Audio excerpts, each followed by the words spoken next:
Heterocyclic compounds के बारे में आप देखेंगे तो सबसे पहले हेट्रोसाइक्लिक कंपाउंड्स हैं तो किस तरह के कंपाउंड्स होंगे। तो यहाँ आप देखें तो आप कह रहे हैं कि सिस्टम साइक्लिक है जिसके अंदर एक हेट्रो एटम प्रेजेंट है, उसकी संख्या एक हो सकती है या एक से ज्यादा हो सकती है, लेकिन एक होना मस्ट। अगर एक नहीं है तो वो हेट्रोसाइक्लिक कंपाउंड नहीं है। तो उसके बारे में आप देखेंगे कि ये किस तरह के कंपाउंड्स हैं, क्या नहीं है, किस तरह के रिएक्शन शो करते हैं। हेट्रोसाइक्लिक कंपाउंड नेचर में प्रेजेंट है तो नेचुरली ऑकरिंग सिस्टम है हेट्रोसाइक्लिक कंपाउंड्स का। तो यहाँ पर आप देखें कि हेट्रोसाइक्लिक कंपाउंड्स जब हम पढ़ने चल रहे हैं तो क्या क्या चीजें हमें जाननी चाहिए।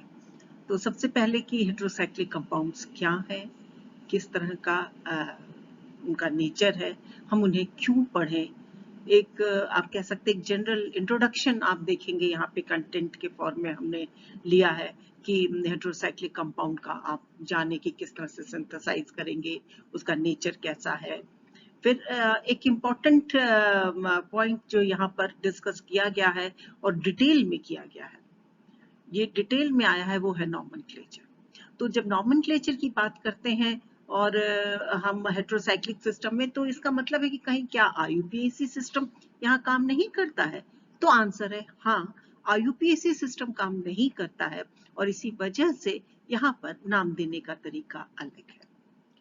अगला सवाल उठा वो कौन कौन से मेथड है जिनको हम यूज करते हैं।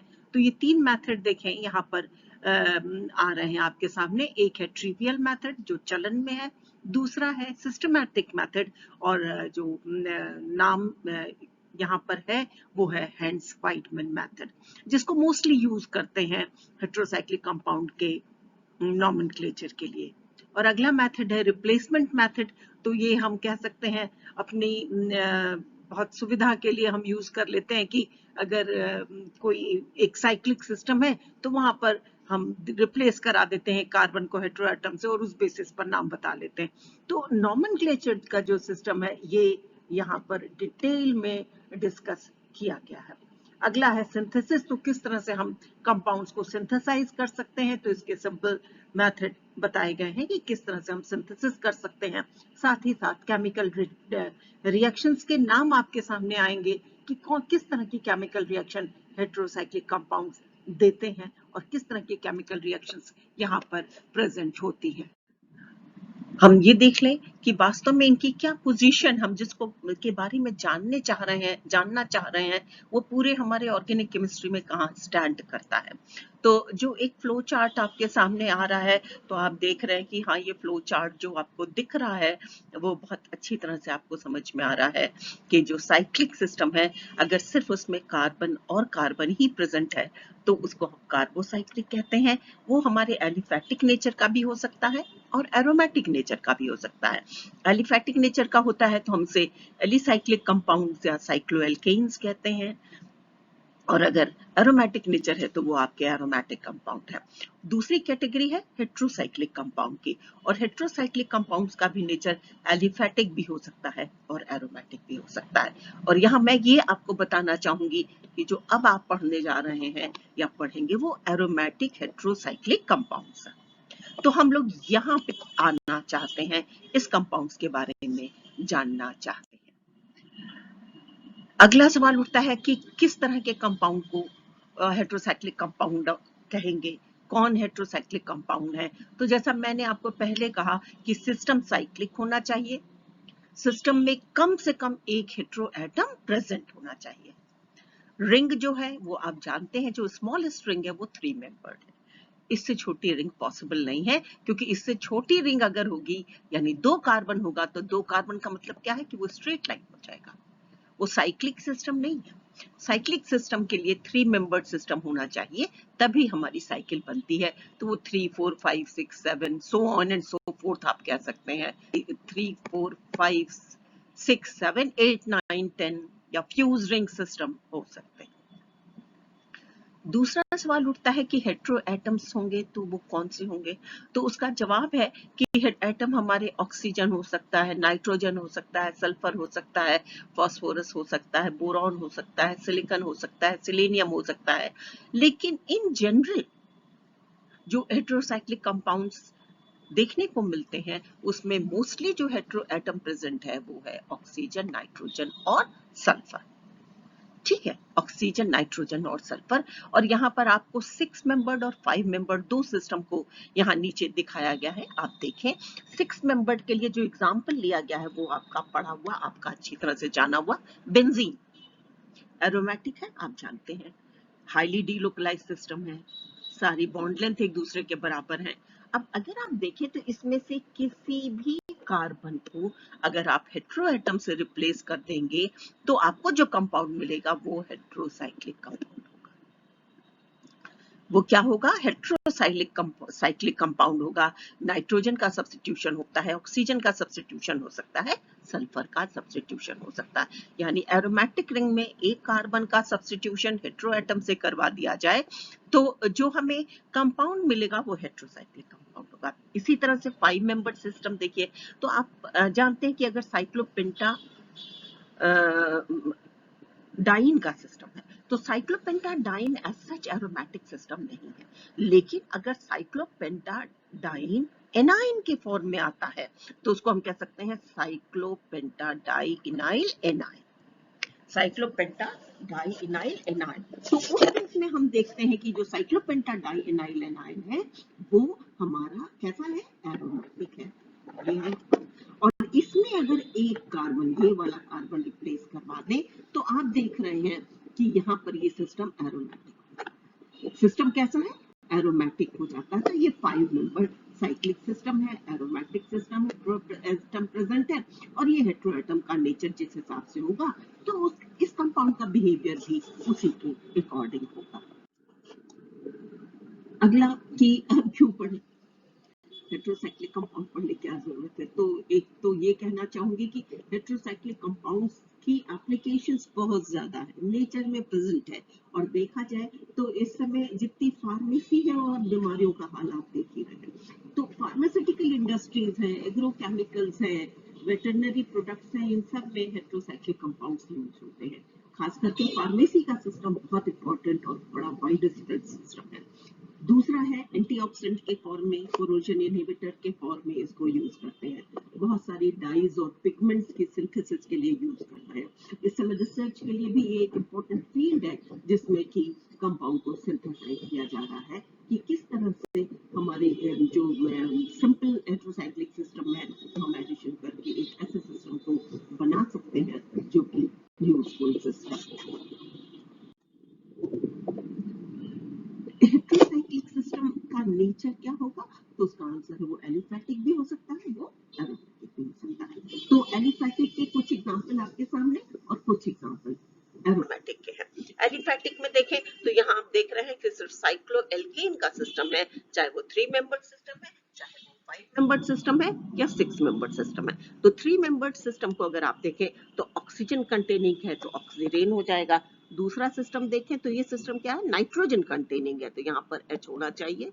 नाइट्रोजन कंटेनिंग है तो ये एजिडिडीन है। ये THF का सिस्टम है तो टेट्राहाइड्रोफ्यूरन हो गया, टेट्राहाइड्रोपाइरॉल हो गया, हेक्सा हाइड्रोपिरिडीन का सिस्टम हो गया, ये पाइपरिडीन है। तो ये हमारे एलिफैटिक कंपाउंड्स हैं।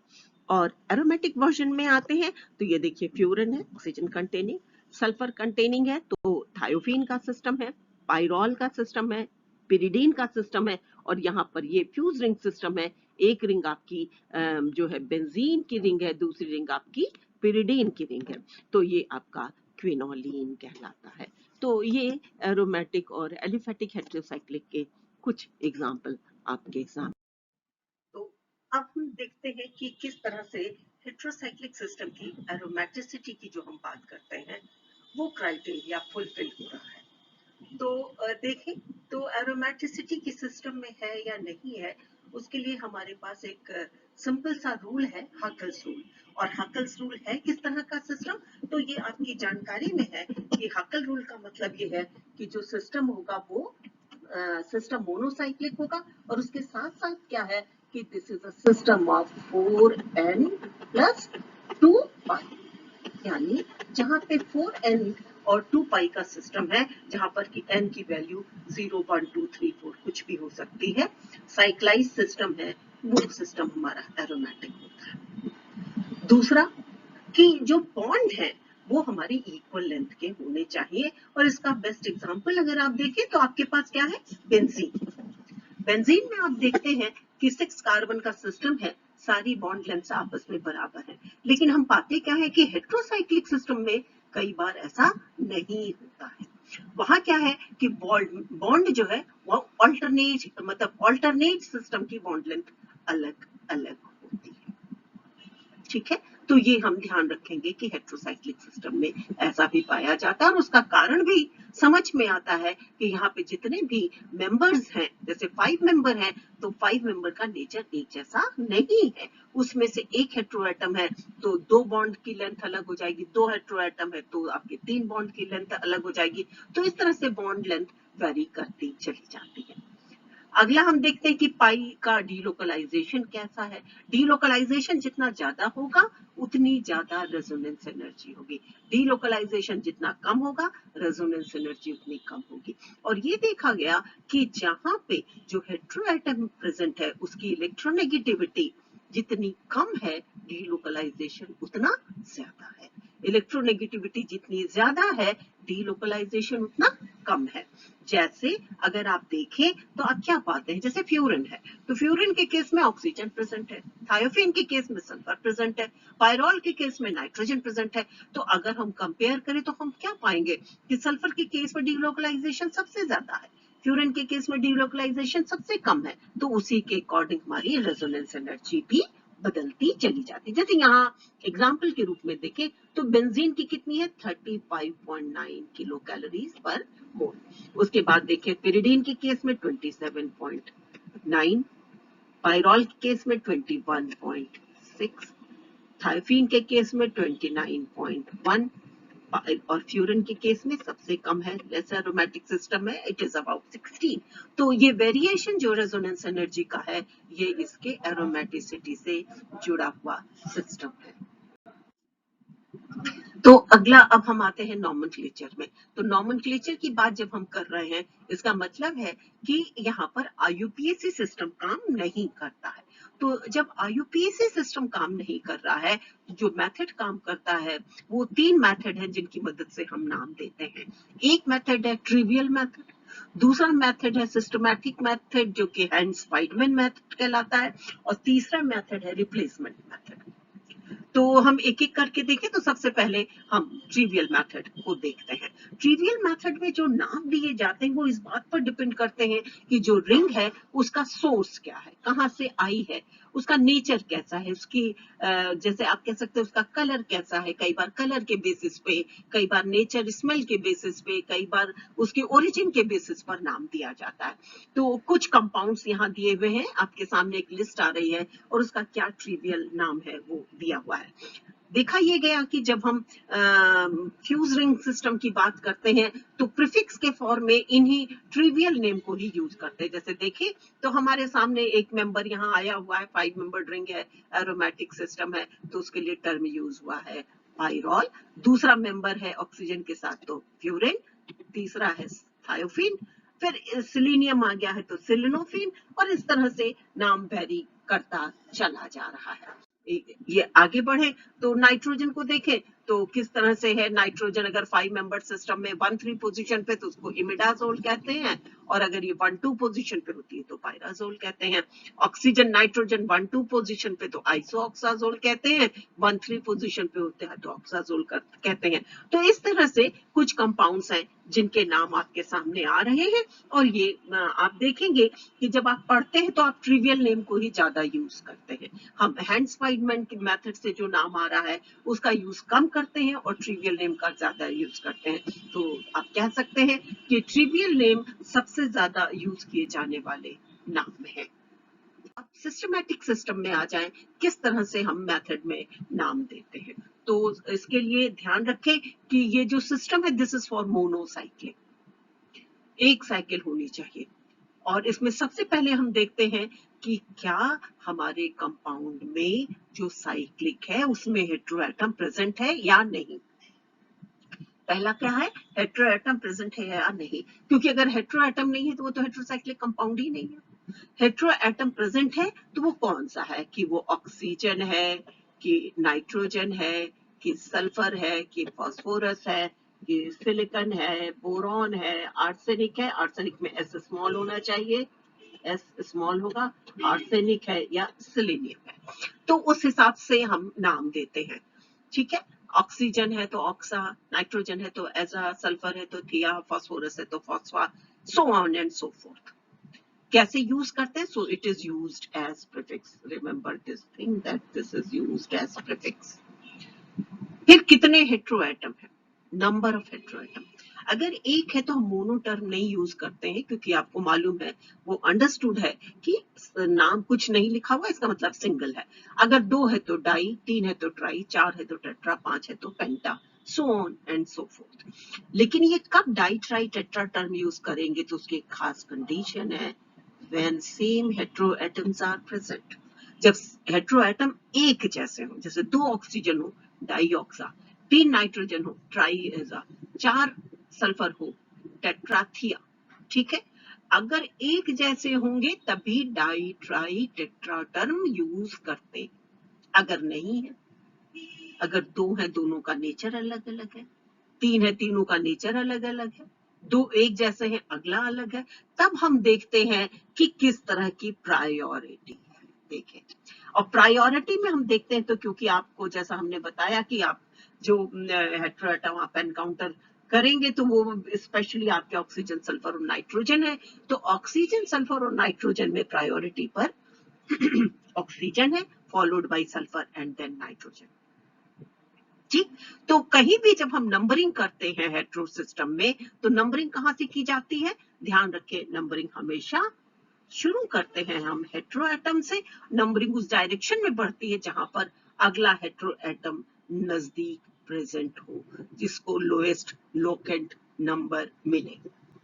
अगला देखें कि रिंग की साइज क्या है। रिंग की साइज जैसा कि आपको हमने इसके पहले भी कहा, 3, 4, 5, 6 हो सकती है, तो उसके अकॉर्डिंग रिंग की साइज हमको क्या देती है, दैट इज सफिक्स।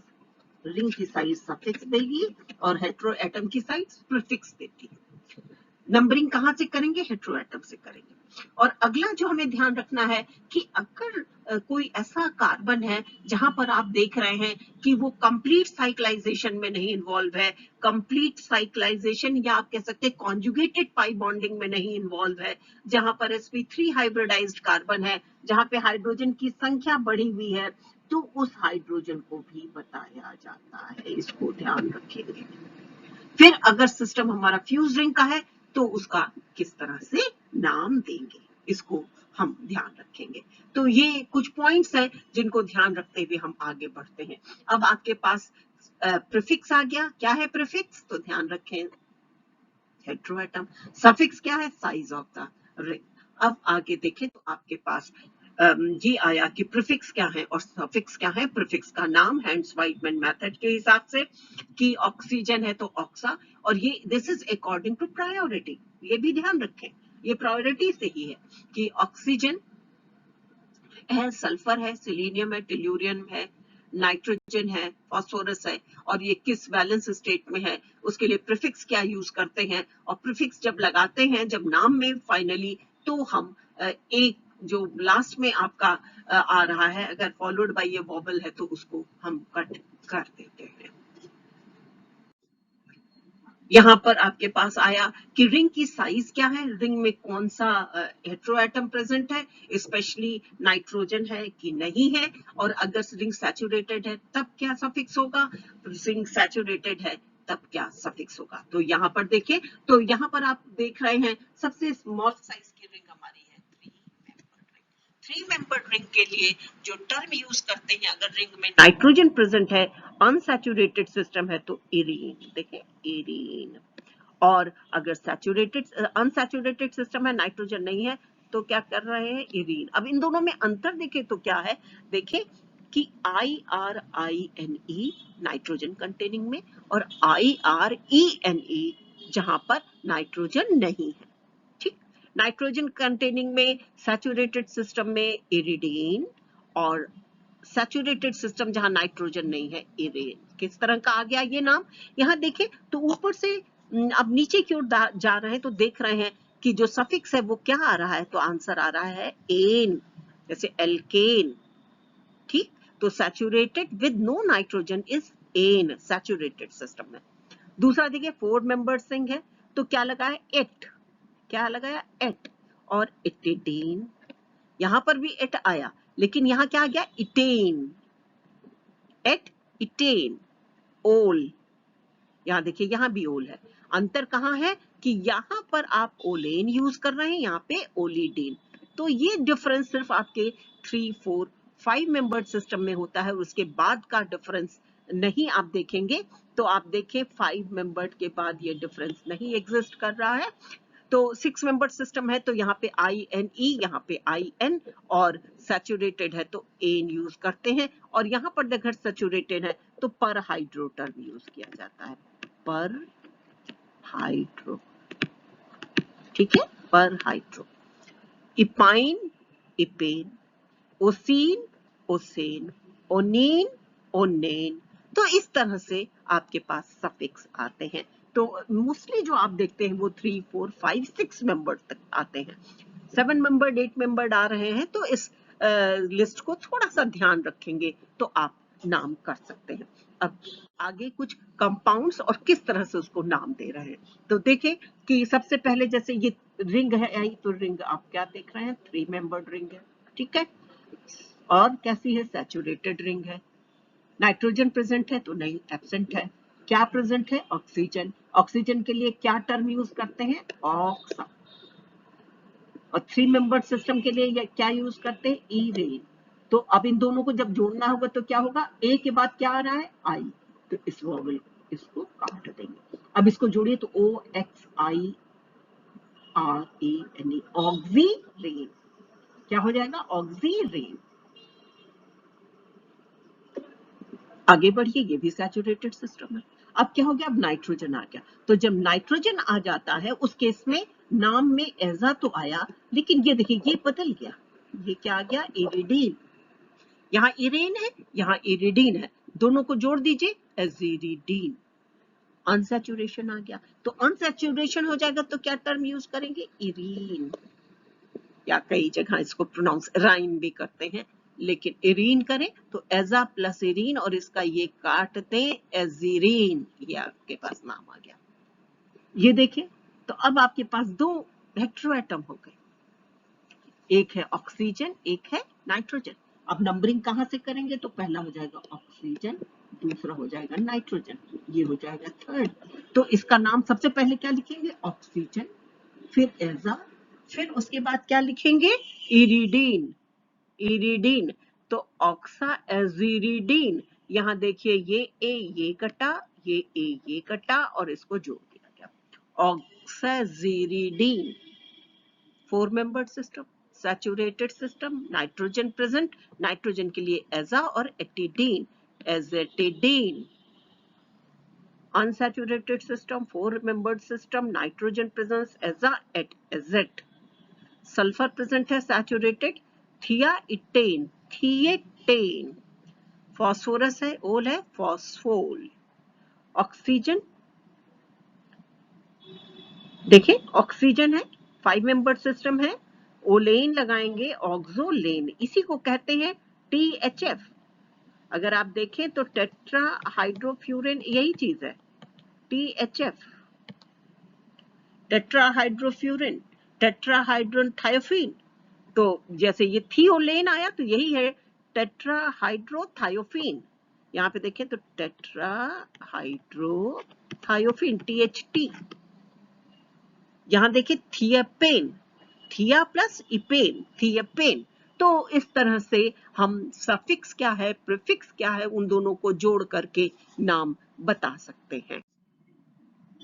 फिर कुछ नाम आपके सामने आए तो देखें, 7 मेंबर्ड रिंग है, नाइट्रोजन प्रेजेंट है तो एजा और इपाइन, एजिपीन। ऑक्सा प्लस इपाइन, ऑक्सीपीन।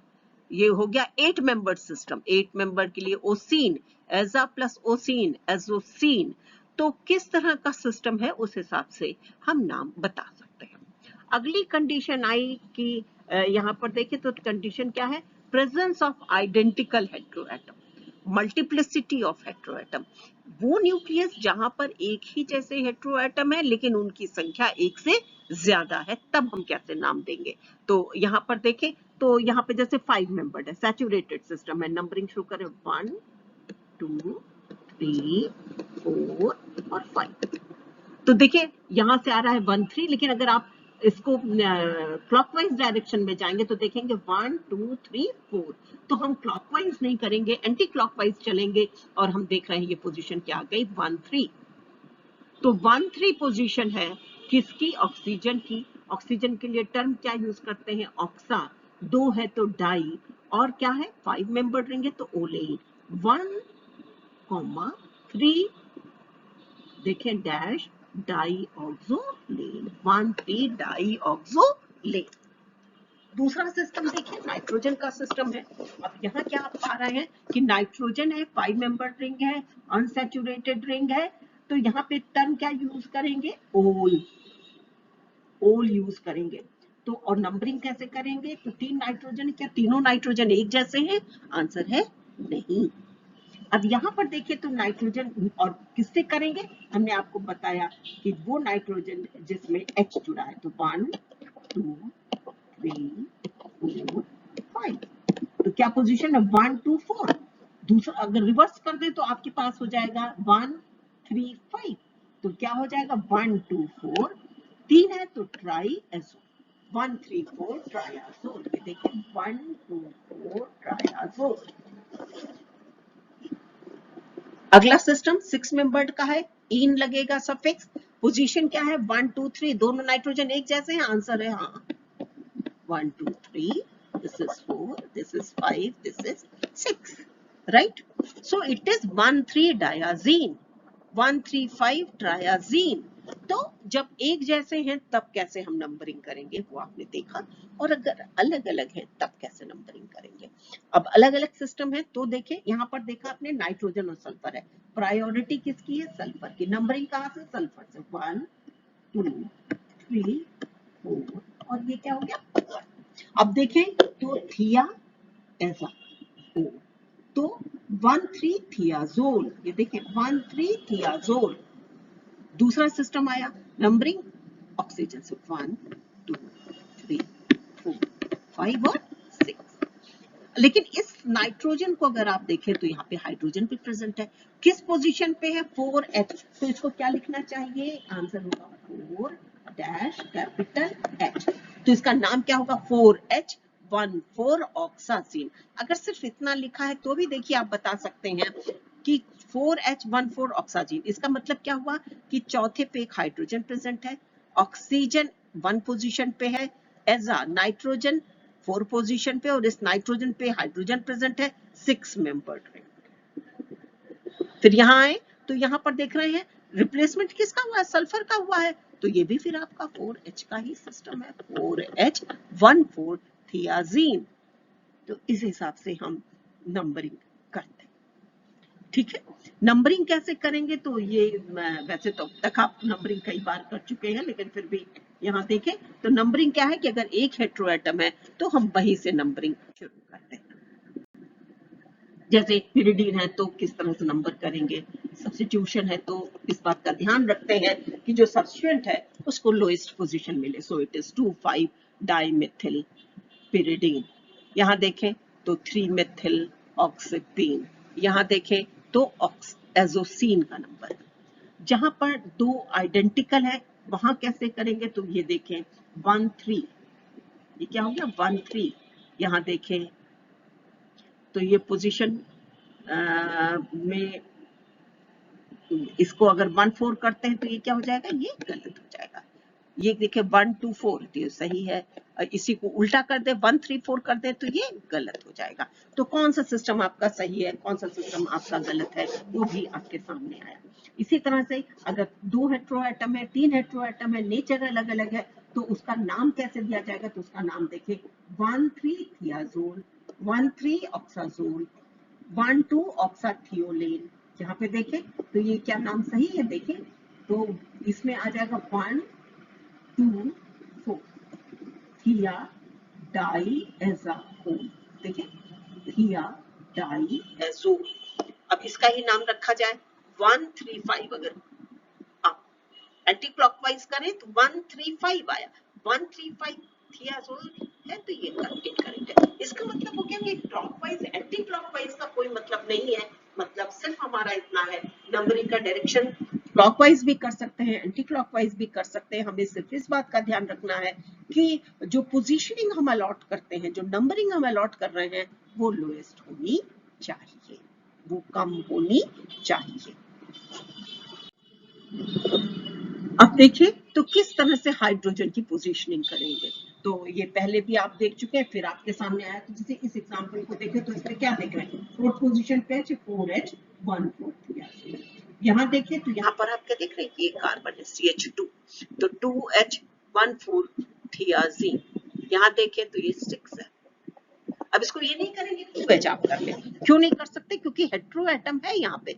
ये जो 1,3 पोजीशन है इसको हम प्रायोरिटी देंगे, तो 6H13 ऑक्साजीन। ठीक है, यहाँ देखें तो यहाँ पे सेकंड पोजीशन पे हाइड्रोजन है, तो इसका चाहे नाम आप पाइरॉल दे लें वो भी सही है, और चाहे इसका नाम एज़ोल दे, वो भी सही है। ठीक है, इसी तरह से 2H, ये देखें ये पोजीशन है 2H13 थियाजीन। यहां पर आए देखें 1, 2, 3 3H एज़ेपीन।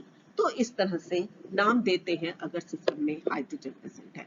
अगर कोई फंक्शनल ग्रुप प्रेजेंट है उस केस में कैसे करेंगे, जैसे यहाँ देखें, यहाँ पे ये कार्बोनिल है, ये देखिए ये सेकंड पोजीशन पे, यहाँ पर देखें तो ये सेकंड पोजीशन पे। कार्बोनिल के लिए क्या टर्म यूज करते, ओन। ठीक, तो यहाँ पे क्या हो गया, pyridine, देखिए pyridine 2 और यहाँ पर 1HO। यहाँ देखिए pyridine 2 पे ओन है, लेकिन उसके साथ साथ थर्ड पोजीशन पे आपके H भी है, तो ये 3H आप पहले भी लिख सकते हैं और 2H 1H आप पहले भी लिख सकते हैं, और नहीं तो इस तरह से भी यूज करते हैं, तो उसको हमेशा हम ब्रैकेट के अंदर लिखेंगे। तो यहाँ देखिए ये है 1H की पोजीशन, और यहाँ देखिए ये 3 की पोजीशन है, और इस तरह से हम नाम दे सकते हैं। तो आगे बढ़ते हैं, फिर फ्यूज रिंग सिस्टम आए, और ध्यान रखिए कि ये जो मैं यहाँ पर बोल रही हूँ तो वो तुरंत आपको क्लिक कर भी सकता है और नहीं भी कर सकता है। बेहतर ये होगा कि आप उस तरह के कंपाउंड्स को लें, उनका नाम दें, नाम लिखें और स्ट्रक्चर ड्रॉ करें, और उसके बाद जितनी अच्छी आपकी प्रैक्टिस होगी उतनी आसानी से आप नाम करना सीख जाएंगे।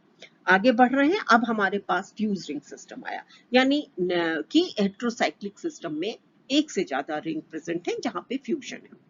अब सवाल ये उठता है कि क्या जो फ्यूज रिंग है उनमें दोनों रिंग हेट्रोसाइक्लिक है, या एक हेट्रोसाइक्लिक एक नॉन हेट्रोसाइक्लिक है। तो ध्यान रखें, अगर नॉन हेट्रोसाइक्लिक रिंग है तो उसको हम प्रीफिक्स के फॉर्म में यूज करते हैं। जैसे कि आप देख रहे हैं यहाँ पे 2 एग्जाम्पल दिए गए हैं। जो पहला एग्जाम्पल है उसमें आप देखें तो आप क्या पा रहे हैं कि यहाँ पे जो न्यूक्लियस है उसको यहाँ से आप कट करें। देखा कि आपने एक बेंजीन रिंग हो गई, एक ऑक्साजोल हो गई। तो बेंजीन को कहते हैं बेंजो, जब प्रीफिक्स के फॉर्म में आएगा बेंजो ऑक्साजोल, और बेंजो जब कह रहे हैं तो बेंजो का ओ और ऑक्साजोल का ओ दो नहीं एक साथ लगेंगे, एक हमारा कट जाता है, तो ये हो गया बेंजो ऑक्साजोल।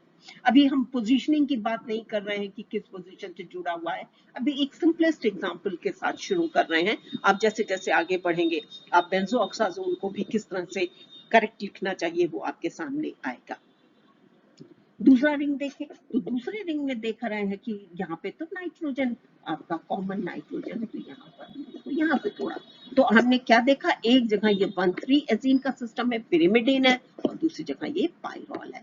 अब ये देखें तो आपको दिख रहा है एक 5 मेंबर सिस्टम है, एक 6 मेंबर सिस्टम है, तो इसमें कौन सा पेरेंट है और कौन सा सब्स्टिट्यूएंट है। पेरेंट के लिए टर्म बेस भी यूज करते हैं कि कौन सा बेस है कौन सा सब्स्टिट्यूएंट है। तो 5 मेंबर रिंग आपकी सब्स्टिट्यूएंट है, 5 मेंबर रिंग आपकी प्रीफिक्स के फॉर्म में आएगी। तो जब पाइरोल है तो ये क्या हो जाएगा, पाइरोलो, पाइरोलो, और यहाँ पर ये पोजीशनिंग दी है जिसको हम आगे देखेंगे। तो अभी आप बस ये देख लें कि यहाँ लिखा है पाइरेलो ब्रैकेट में 15A पिरिमिडीन, यानी पिरिमिडीन, वैसे इसका मतलब क्या है कि पिरिमिडीन के ए पोजीशन से आकर के आपके, या ए आर्म से आकर के आपका पाइरोल रिंग का पोजीशन जुड़ रही है 1,5 क्लीवेज है। तो देखिए 1,5 क्लीवेज है, क्योंकि 1,5 कौन सी पोजीशन है, ये पोजीशन है 1,5, और ए आर्म कौन सा है, तो ये आर्म है ए, तो ये इस आर्म पे आके ये 1,5 जुड़ रहा है, तो ये पोजीशनिंग कही गई कि आपकी ये प्रोडक्ट बन रहा है। अगला एग्जाम्पल देखिए। अब यहाँ पर आप देख रहे हैं कि दोनों रिंग आपकी हेटेरोसाइक्लिक है और इसको एक घूमेगा। जब यहाँ पे आप काटने चलते हैं, यहाँ से आप काटे तो ये कट गया। देखिए येलो लाइन से देखें तो आपने देखा ये कट गया, और जब कटा है तो क्या क्या बना, एक तो आपका डायाजोल न्यूक्लियस आ गया, और दूसरा कौन सा है, तो आंसर है कि दूसरा जो हमारे पास आ रहा है उसमें नाइट्रोजन और ऑक्सीजन प्रेजेंट है। तो जिसमें नाइट्रोजन और ऑक्सीजन प्रेजेंट है वो आपका बेस हो जाएगा।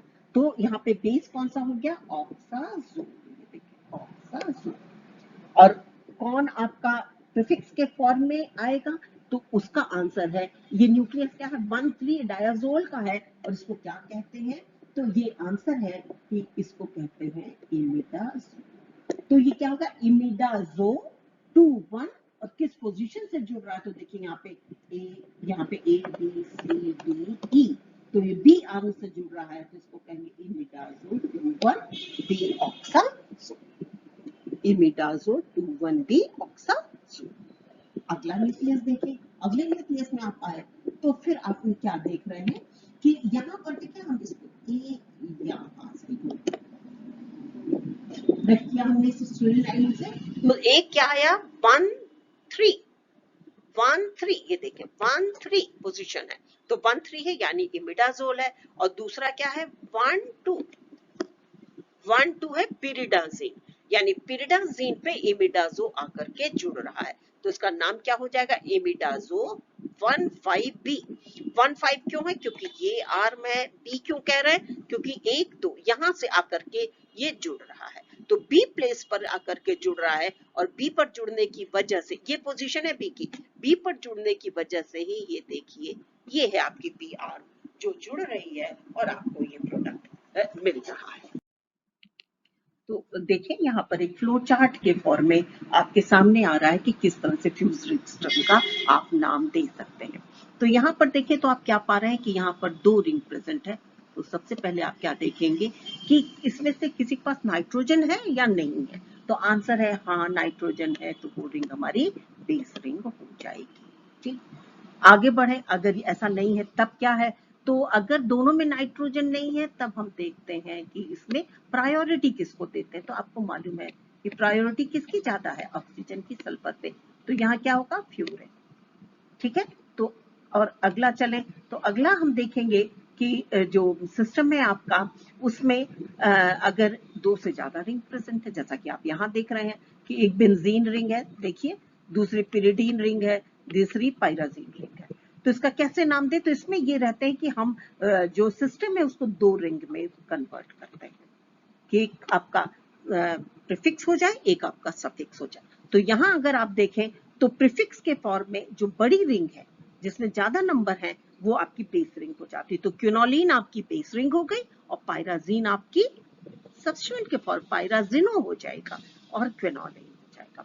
फिर दूसरा देखें तो यहाँ पर अगर आप देखें तो आप क्या पा रहे हैं, इस रिंग को अगर आप ब्रेक करें यहाँ से तो एक सिस्टम क्या है, तो वो सिस्टम आपका आ रहा है ये, यानी कि ये नाइट्रोजन है, और दूसरा सिस्टम क्या है, नाइट्रोजन कंटेनिंग 7 मेंबर्स, ये सिस्टम है, ये है। तो इसमें ये जो है ये आपका बेस हो जाएगा एज ए पे। तो ध्यान रखें, इसी के साथ जो है हम और आगे बढ़ते हैं और आप देखेंगे कि किस तरह से आगे आप नाम दे रहे हैं। तो ये सिस्टम है जिसमें आप देख रहे हैं कि 2 न्यूक्लियस है और दोनों आप देख रहे हैं कि एक दोनों में नाइट्रोजन प्रेजेंट है। अंतर क्या है कि एक ऐसा सिस्टम है जहां पर नाइट्रोजन और ऑक्सीजन दोनों प्रेजेंट है, तो बेस क्या हो जाएगा? आइसोऑक्साजोल। आइसोऑक्साजोल। और सब्स्टिट्यूएंट के फॉर्म में क्या आएगा? तो ये है आपका पायरॉल। नेक्स्ट आगे बढ़े तो यहाँ पर भी हम देख रहे हैं कि यहाँ पर दो 5 मेंबर्ड रिंग है, दोनों में नाइट्रोजन कॉमन है। अंतर क्या है? एक जगह ऑक्सीजन है, एक जगह सल्फर है। तो प्रायोरिटी क्या होती है? ऑक्सीजन की प्रायोरिटी है सल्फर पे, तो इस वजह से कौन होगा? ऑक्साजोल। नेक्स्ट आप देख रहे हैं तो यहाँ पर हम कहाँ पहुंचे? तो ये है सिस्टम आपका जो ब्रेक हो रहा है, जिसमें आप पा रहे हैं कि दो नाइट्रोजन प्रेजेंट हैं। दोनों के केस में नाइट्रोजन की पोजीशनिंग अलग अलग है, एक जगह 1 2 है, एक जगह 1 3 है। तो आप देखेंगे कि जहां पर पोजीशन लोअर नंबर पे है उसको हम कंसिडर करते हैं। तो इस तरह से यहाँ पर पायराजोल न्यूक्लियस आपका बेस हो गया है, दूसरा सब्स्टिट्यूएंट के फॉर्म में आ रहा है। एक नेक्स्ट न्यूक्लियस देखें तो इसमें आप क्या देख रहे हैं? यहाँ पे अगर आप ड्रॉ कर लीजिए तो एक क्या है आपका? फ्यूरेन है, फ्यूरोनो हो जाएगा या फ्यूरो हो जाएगा। दूसरी कौन सी रिंग है? तो इस रिंग में ऑक्सीजन और नाइट्रोजन प्रेजेंट है। इस रिंग में ऑक्सीजन और नाइट्रोजन प्रेजेंट है। तो ये 6 मेंबर्ड रिंग है। देखें आप, ये है 6 मेंबर्ड रिंग ऑक्सीजन, और यहाँ क्या प्रेजेंट है? नाइट्रोजन। नंबरिंग करें 1 2 3 4 5 6, क्योंकि फ्यूजन है तो क्या कहेंगे? ए बी सी डी ई और एफ। अब यहां पर देखिए तो आप देख क्या रहे हैं कि ये ई है। देखिए यहाँ पे ये आ रहा है ई, और इसकी कौन सी पोजीशनिंग है? 2 3। तो इसका नाम क्या हो जाएगा? फ्यूरन के केस में 4th पोजीशन पे आपके हाइड्रोजन भी है, 4H फ्यूरो 2 3 E 1 2 ऑक्साएज़ेपीन। तो इसमें हम ये देखेंगे कि लोएस्ट नंबर मिलना चाहिए, लोएस्ट नंबर मिलना चाहिए। ठीक, तो इन सबको ध्यान में रखते हुए हम नाम देंगे। नंबरिंग हम जो प्रीफिक्स होता है उसमें करते हैं, और जो हमारा सफिक्स है, जो पेरेंट है, उसकी arm A B C D E F G alphabet से बताते हैं। फिर हम ये बताते हैं कि किस आर्म से फ्यूजन है। जैसे यहाँ का एग्जाम्पल देखें तो ई आर्म से फ्यूजन है। किसका है? 2 3 का। किसके 2 3 का? तो फ्यूरेन के। फ्यूरेन को कैसे लिखेंगे? फ्यूरो। तो कैसे लिखते हैं ये आपके सामने यहाँ आया, देखें आप। फ्यूरेन है तो फ्यूरो, इमिडाजोल है इमिडाजोल, आइसोक्विनोलिन है आइसोक्विनो, पिरिडीन है पिरिडो, क्विनोनिल है क्विनो। तो इस तरह से हम नाम देते हैं। So this is replacement method. तो यहाँ पर रिप्लेस हो रहा है, कौन रिप्लेस हो रहा है? कार्बन। किससे हो रहा है? हेट्रोएटम से। तो अगर इसमें आप देखें तो हम उस न्यूक्लियस को सबसे पहले पहचानने की कोशिश करते हैं जिसमें हेट्रोएटम आया हुआ है। कुछ एग्जांपल आपके सामने यहाँ आ रहे हैं, तो उसमें आप क्या देख रहे हैं? जैसे यहाँ देखें तो रिंग कौन सी है? आपने देखा है तो बेंजीन रिंग है, लेकिन बेंजीन का एक कार्बन हटा हुआ है। तो अब हम ये देखेंगे कि किससे हटाया गया है, सब्स्टिट्यूशन किससे हुआ है। तो देख रहे हैं कि नाइट्रोजन से हुआ है, तो इसको हम क्या कहेंगे? एज़ाबेंजीन। दूसरा न्यूक्लियस देखें तो आप क्या देख रहे हैं कि इसमें 1 पोजीशन पे और 3 पोजीशन पे दो नाइट्रोजन आ गए हैं, तो इसका नाम क्या होगा? 1,3 डाइएज़ाबेंजीन। नेक्स्ट न्यूक्लियस पे आए, बेंजीन का स्ट्रक्चर बना ले, एक कार्बन हटा दे। किससे हटाया है? सिलिकॉन से हटाया है, तो स्ट्रक्चर आ गया तो सिलाबेंजीन। ठीक है, अगला स्ट्रक्चर आज देखें, 6 मेंबर्ड रिंग है। यहाँ पे 2 को हटाया गया है, एक जगह फास्फोरस आया है ये, और एक जगह नाइट्रोजन आया है। तो नंबरिंग कहां से करेंगे? नाइट्रोजन से करेंगे, तो 1 4-फॉस्फाबेंजीन। नेक्स्ट न्यूक्लियस है साइक्लोपेंटेन। साइक्लोपेंटेन में आया क्या है? ऑक्सा, तो इसका नाम क्या होगा? ऑक्सा साइक्लोपेंटेन। ऑक्सा साइक्लोपेंटेन। अगला सिस्टम किसका है? तो आप देख रहे हैं कि ये साइक्लोहेक्सा 2,5 डाइन का सिस्टम है। ये किसका सिस्टम है? साइक्लोहेक्सा 2,5 डाइन का, और इसमें 1,4 पोजीशन पे 2 सल्फर प्रेजेंट है। 1,4 पोजीशन पे 2 सल्फर प्रेजेंट है। तब आपने नाम बता दिया कि अच्छा ये 1,4 डाइथिया साइक्लोहेक्सा 2,5 डाइन। तो इस तरह से हमें पहचानने की जरूरत है कि कौन सा इसका ओरिजिनल कंपाउंड है जहां पे सब्स्टिट्यूशन किया गया। ये देखिए लास्ट, तो ये बाइसाइक्लो सिस्टम है। बाइसाइक्लो सिस्टम है 2,2,1 हेप्टा डाइन 2,5 डाइन का। तो इसमें आप देख रहे हैं कि ये 7th पोजीशन है। 7th पोजीशन पे ऑक्सीजन आ गया तो उसका नाम क्या हुआ, 7 ऑक्सा बाईसाइक्लो 221। देखिए 7 ऑक्सा बाईसाइक्लो 221 हेप्टा 25 डाई। तो रिप्लेसमेंट मेथड से भी हम नाम देते हैं। तो ये है नाम करने के तरीके जो बहुत ही इंपॉर्टेंट है, आप इनको ध्यान से देखिए और जो आपको समझ में आ रहा है एक बार में बहुत अच्छी बात है, एक बार फिर से इसको सुनिए और सुनने के साथ साथ जितने एग्जाम्पल यहाँ सॉल्व किए गए हैं उनको फिर से सॉल्व करिए और जितने भी आपके पास नाम आते हैं उसका स्ट्रक्चर लिखने की कोशिश करिए, स्ट्रक्चर देख करके नाम बताने की कोशिश करिए। अगला है कि हम हेट्रोसाइक्लिक कंपाउंड को कैसे सिंथेसाइज कर सकते हैं। तो सिंथेसिस करने के हमारे पास मेनली 2 तरीके हैं। एक है साइक्लाइजेशन का। तो साइक्लाइजेशन का मतलब ये हुआ कि अगर सपोज कर लीजिए हमारे पास जो सिस्टम है वो इस तरह का कोई सिस्टम है, तो अगर इस यहाँ ये जो टर्मिनल पोजीशन है ये एक दूसरे से जुड़ जाए तो हमारी रिंग बन गई। दूसरा क्या सिस्टम हो सकता है कि हमारा ये सिस्टम है प्लस ये सिस्टम और ये दोनों आपस में जुड़ जाएं और उसके बाद ये बने हमारा सिस्टम। तो जैसे ये है तब ये हुआ ना आपका, तो ये क्या कहलाएगा, साइक्लो एडिशन, और ये क्या कहलाएगा, साइक्लाइजेशन। साइकिल बनी है, इसमें कोई एडिशन नहीं हुआ, साइक्लाइजेशन और साइक्लो एडिशन। तो जितनी भी सिंथेसिस आप देखेंगे वो साइक्लाइजेशन और साइक्लो एडिशन पर ही बेस्ड रिएक्शंस आपके सामने आएंगे।